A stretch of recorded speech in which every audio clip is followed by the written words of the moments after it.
कि आज श्री कृष्ण का जन्म दिवस है, कुछ नहीं करना तो गीता के 2-4 श्लोक पढ़ लेना। आप कहेंगे इससे क्या मिलेगा? विचार करके पढ़ना, केवल पाठ नहीं करना।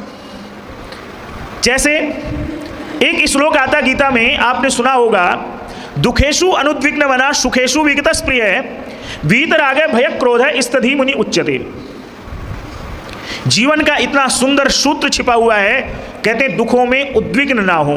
कौन है जो उद्विग्न नहीं होता? मैं भी होता हूं, आप भी होते हैं। सुखेषु विगतः स्प्रियः, और सुखों में लालची ना बने। तो वहां पर एक बहुत सुंदर चर्चा आती है। किसी ने एक बहुत सुंदर बात कही, कहने लगे जो व्यक्ति थोड़े से दुख आने पर दुखी होकर के और अपने नुकसान पहुंचाने की सोचने लगता है और थोड़े से सुख आने पर बड़ा मस्त हो जाता है, कहते हैं ऐसा अस्थिर मन का मनुष्य जीवन में कुछ भी नहीं कर सकता। और 2 उदाहरण देना चाहूंगा, जरा दोनों को ध्यानपूर्वक समझिएगा, बड़े सरल से उदाहरण है। मान लीजिए मैंने आपको एक छोटा सा दीपक दिया, ये दीपक रखा है सामने।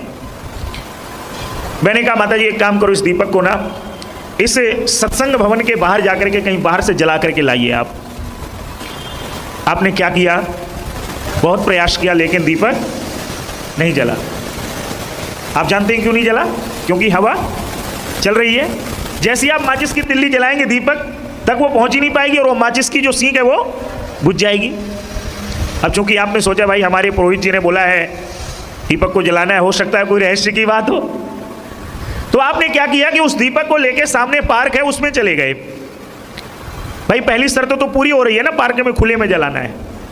फिर आपने तरीका क्या अपनाया? कहते हैं आपने तरीका अपनाया कि आपने किसी वृक्ष का सहारा लिया और उस सहारे में जाकर के उस दीपक को जला लिया। लेकिन बड़े दिनों से उस पार्क में झाड़ू नहीं लगी थी, उसका माली नहीं आया था, उसमें झाड़ियां भी थी, सूखे पत्ते थे। और अचानक क्या होता है कि आपके हाथ से दीपक गिर जाता है। बताइए क्या होगा? बोल दीजिए। वो दीपक पार्क में आग लगा देगा। अब विचारक लोग एक छोटा सा प्रश्न मेरे से आपसे गीता के संदर्भ में करते हैं कि आप ये बताइए दीपक का अब तक दुश्मन कौन था? वायु था।